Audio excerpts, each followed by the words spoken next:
Let me go ahead and just read down the numbers, and you can check your work and add those that you haven't had a chance to finish yet. But beginning with John Andrews, we've withheld $652.40 from John Andrews' paycheck, leaving him a net payable of $2,547.60. Jane Morris, we withheld $923.14, leaving her a payroll payable of $2,236.86. Carl Daniels, we withheld $462.20, leaving him a payroll payable of $2,337.80, $2,337.80.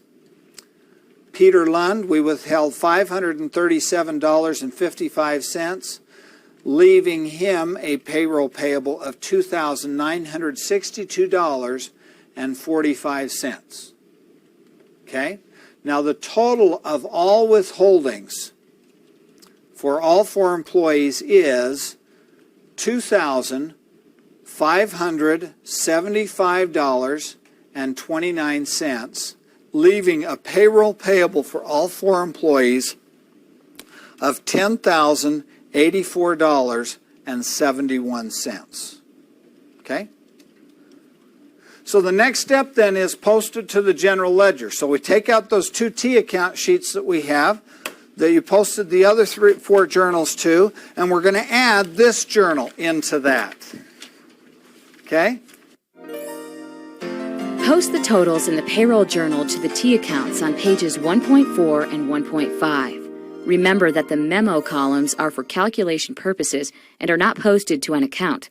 Once completed, restart the program.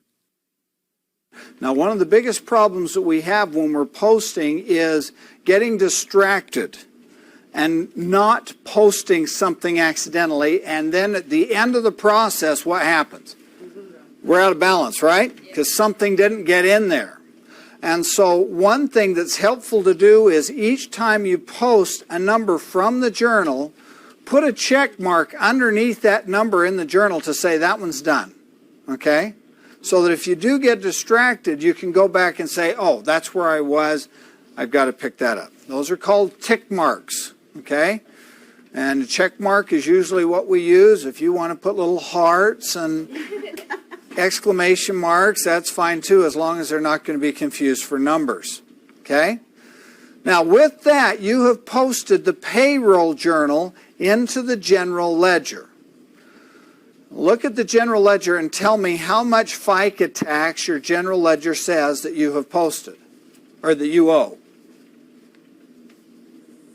How much do you owe in FICA tax at your general ledger? $784.92. Is that how much we really owe? We have to match it. So we're going to take a minute and we're going to show you how to do the matching entry to record our share of that payable.